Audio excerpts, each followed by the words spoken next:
गौरी पुत्र गणेश भगवान की जय। श्री लक्ष्मी नारायण भगवान की जय। श्री उमापति शंकर भगवान की जय। अन्नपूर्णा माता की जय। प्रिय भक्तजनों, आज हम इस वीडियो में माता अन्नपूर्णा की व्रत कथा सुनेंगे। तो आप सभी भक्तजन बड़ी ही श्रद्धा, ध्यान पूर्वक और प्रसन्नचित्त मन से माता अन्नपूर्णा की व्रत कथा को सुनिए। तो सभी प्रेम से बोलिए, माता अन्नपूर्णा की जय, सर्व देवी देवता की जय। एक समय की बात है, काशी निवासी धनंजय की पत्नी का नाम सुलक्षणा था। उसे अन्य सब सुख प्राप्त थे, केवल निर्धनता ही उसके दुख का एकमात्र कारण थी। यह दुख उसे हर समय सताता रहता था। एक दिन सुलक्षणा अपने पति से बोली, स्वामी, आप कुछ उद्यम करो तो काम चले। इस प्रकार कब तक काम चलेगा? तब सुलक्षणा की बात धनंजय के मन में बैठ गई और वह उसी दिन विश्वनाथ शंकर जी को प्रसन्न करने के लिए बैठ गया और कहने लगा, हे देवाधिदेव विश्वेश्वर, मुझे पूजा पाठ कुछ आता नहीं है, केवल आपके भरोसे बैठा हूँ। और इतनी विनती करके वह 2-3 दिन भूखा प्यासा बैठा रहा और यह देखकर भगवान शंकर ने उसके कान में अन्नपूर्णा अन्नपूर्णा अन्नपूर्णा इस प्रकार 3 बार कहा। और यह कौन क्या कह गया? और इसी सोच में धनंजय पड़ गया कि मंदिर से आते ब्राह्मणों को देखकर पूछने लगा, पंडित जी, अन्नपूर्णा कौन है? तब ब्राह्मणों ने कहा, तू अन्न छोड़ बैठा है, सो तुझे अन्न की ही बात सूझती है। जा घर जाकर अन्न ग्रहण कर। तब धनंजय घर गया और स्त्री से सारी बात कही। तब वह बोली, नाथ, चिंता मत करो, स्वयं शंकर जी ने यह मंत्र दिया है, वे स्वयं ही खुलासा करेंगे।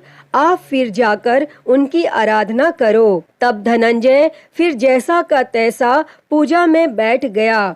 रात्रि में शंकर जी ने आज्ञा दी और कहा, तू पूर्व दिशा में चला जा। और वह अन्नपूर्णा का नाम जपता जाता और रास्ते में फल खाता, झरनों का पानी पीता जाता। और इस प्रकार वह कितने ही दिनों तक चलता गया और वहां से उसे चांदी सी चमकती वन की शोभा देखने में आई, सुंदर सरोवर देखने में आया। उसके किनारे कितनी ही अप्सराएं झुंड बनाए बैठी थी, एक कथा सुनती और सब मिलकर माँ अन्नपूर्णा इस प्रकार बार बार कहती थी। और यह अगहन मास की उजेली रात्रि थी और आज से ही व्रत का आरंभ था। और जिस शब्द की खोज करने वह निकला था, वह उसे वहां सुनने को मिला।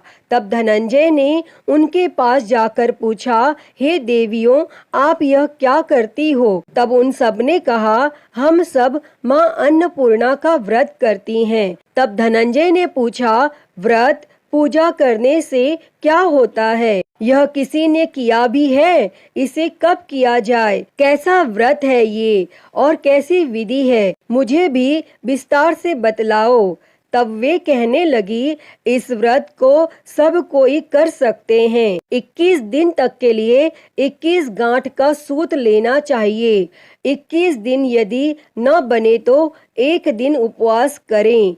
यह भी न बने तो केवल कथा सुनकर प्रसाद लें, निराहार रहकर कथा कहें। और कथा सुनने वाला कोई न मिले तो पीपल के पत्तों को रख, सुपारी या घृत कुमारी वृक्ष को सामने कर, दीपक को साक्षी कर, सूर्य, गाय, तुलसी या महादेव को बिना कथा सुनाए मुख में दाना न डाले। यदि भूल से कुछ पड़ जाए तो एक दिवस फिर उपवास करें और व्रत के दिन क्रोध न करें और झूठ न बोलें। तब धनंजय बोला, इस व्रत के करने से क्या होगा? तब वे कहने लगीं, इसके करने से अंधों को नेत्र मिले, लूलों को हाथ मिले, निर्धन के घर धन आए, बांझी को संतान मिले, मूर्ख को विद्या आए, और जो जिस कामना से व्रत करें माँ उसकी इच्छा पूरी करती हैं।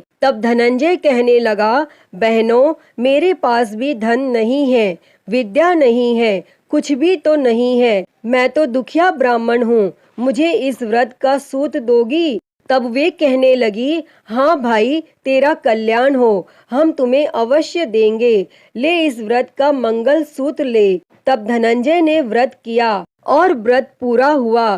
तभी सरोवर में से 21 खंड की स्वर्ण सीढ़ी हीरा मोती जड़ी हुई प्रकट हुई। तब धनंजय जय अन्नपूर्णा कहता जाता था और इस प्रकार कितनी ही सीढ़ियां उतर गया तो क्या देखता है कि करोड़ों सूर्य से प्रकाशमान माता अन्नपूर्णा का मंदिर है। उसके सामने स्वर्ण सिंहासन पर माता अन्नपूर्णा विराजमान है।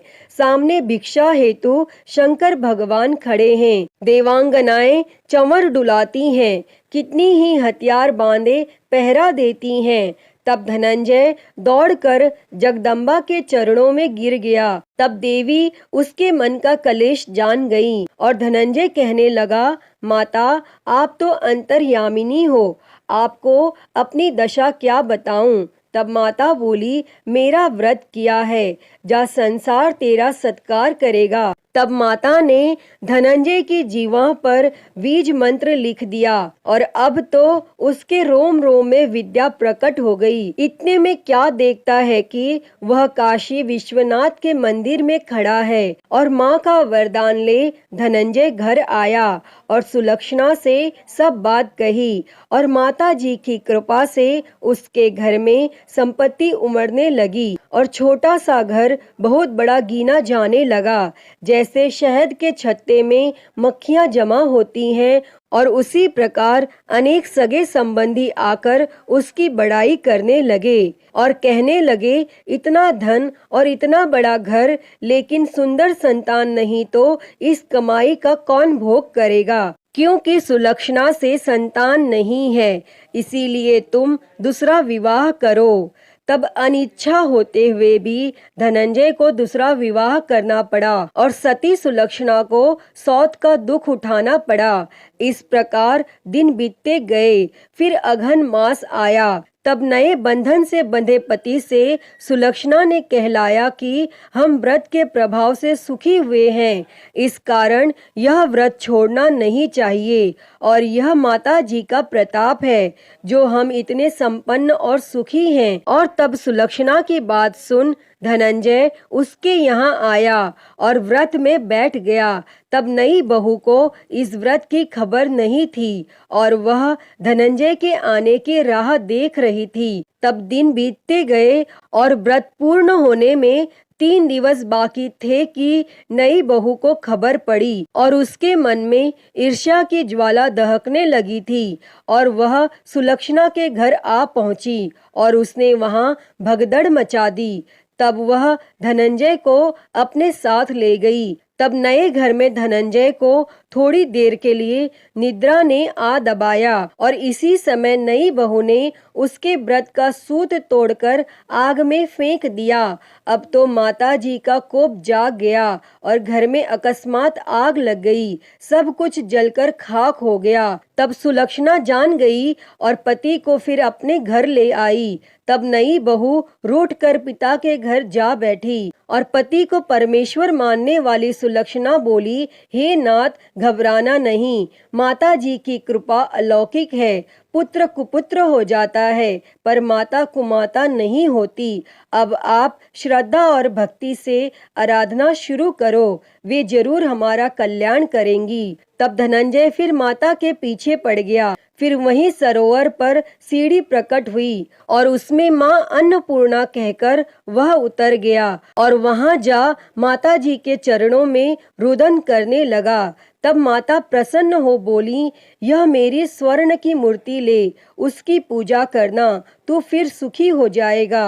जा, तुझे मेरा आशीर्वाद है। तेरी स्त्री सुलक्षणा ने श्रद्धा से मेरा व्रत किया है, उसे मैंने पुत्र दिया है। तब धनंजय ने आंखें खोली तो खुद को काशी विश्वनाथ के मंदिर में खड़ा पाया और वहां से फिर उसी प्रकार घर को आया। और इधर सुलक्षणा के दिन चढ़े और महीने पूरे होते ही पुत्र का जन्म हुआ और गांव में आश्चर्य की लहर दौड़ गई। और इस प्रकार उसी गांव के निसंतान सेठ के यहाँ पुत्र होने पर उसने माता अन्नपूर्णा का मंदिर बनवा दिया और उसमें माताजी धूमधाम से पधारी, यज्ञ किया और धनंजय को मंदिर के आचार्य का पद दे दिया।